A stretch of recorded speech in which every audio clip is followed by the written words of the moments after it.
Hawks, Senior NASA Skeet here to start off your show for today. Today is January 30th and it is a B-Day. Today's students of the day are Charlize E. Starnes for her resilience and perseverance in ceramics, and Braylon Spencer for her creativity in photography. Now let's check out our anchor. Hello Hawks, it's me again. To kick things off, we have a video from Jake Deneka and Alec Wayrick featuring drone soccer, a new club at school. Let's check it out.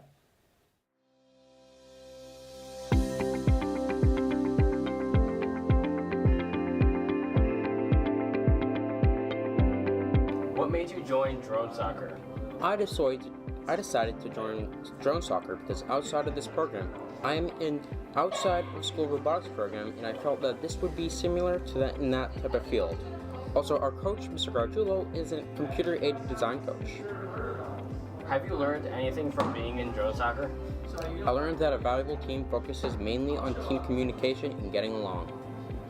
Would you recommend drone soccer to any current or future students? I would recommend drone soccer to anyone who enjoys exciting tech-like activities or robotics in general. What is drone soccer about? Drone soccer is a sport, sort of like an e-sport that started in Korea, and it's pretty popular there, and it worked its way across to the United States, and then became popular in Colorado, and now there's a movement like across the whole country, and actually our area is a hotspot because of GSD BOCES. It's kind of really shared that program with all the districts, so it's pretty cool. How did you come to know about drone soccer? I saw it actually a few years ago, even before it became popular in this area, at a conference at SUNY Oswego, for the tech conference. And when we saw it, they had a metal cage, and we're like, oh gosh, where would you even store that? But it was really cool and exciting because they're super fun, and they're like sport racing drones, and they were trying to explain the game to us, and then it just didn't seem realistic because, like, where do you store this huge arena? And then when BOCES came our way, they had this inflatable arena, which is like magic, and it could fit pretty much anywhere. And we roll it out in a cart, and we could put it up as long as we have a 10 by 10 by 20 area, and we can actually have this pretty cool flight area. What are the things that happen in drone soccer? Well, it's basically soccer, kind of. Each team has a ball. The drone is actually a ball. It's a full contact sport.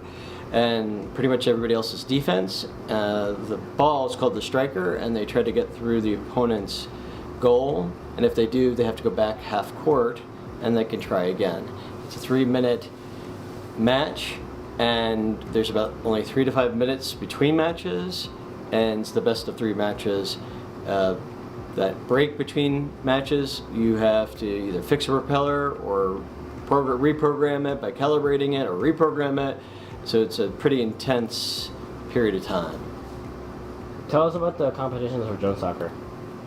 So the competitions are local districts right now for our little region, and then the regional will go regional to like states, and then from states to nationals, and all the school districts that kind of participated through the BOCES opportunity, they have actually coordinated cool competitions. It's against, each competition is against 2 school systems, and then there's 3 matches for each of those 2 school systems. So it's a total of 6 matches, about a 2-hour period of time, and it's super fun, it's super exciting, and it's kind of like a swarm of bees. Imagine 10 drones in a netted arena, all kind of, it's cool.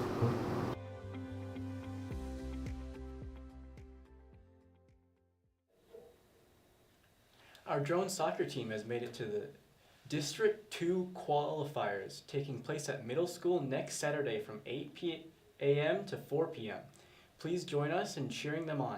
Today we have Crochet Club at D115 at 3:15.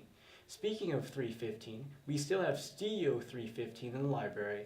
At this point, if we ever don't have Studio 3:15 in the library after school, assume the world is ending. Anyways, Math Club is still meeting tonight, as they do every Wednesday and Thursday at 3:15. There's a QSA meeting in the B214 from 3 to 4. BCAC is meeting in the guidance comms from 3 to 4 also. 2 weeks from today, the 13th of February to be exact, the library makerspace is hosting Valentine's Day in the library at 3:15 p.m. They'll also have themed crafts and a chocolate fondue station. Wow! You can come along or bring a sweetheart if you're into that sort of thing. That's all I feel like I can muster for now. So long, let's see what Tessa has for the weather today.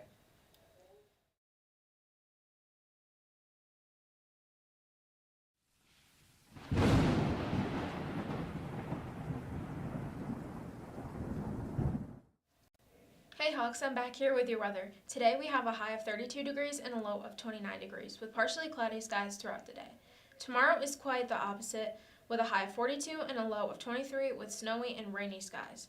That's all from me for weather. Now let's go back over for sports. Hello Hawks, it's me again. Last night in the athletic world, our boys and girls JV and varsity bowling teams went to Crystal Lanes against Binghamton. And both Corning varsity teams cleaned up with a 5-0 match sets.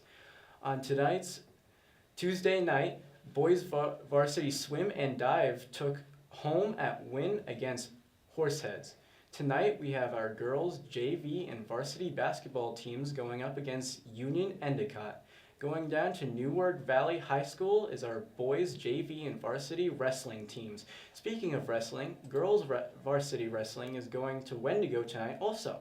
That's all I've got for now, so I'll send you over to Tessa to wrap up your morning.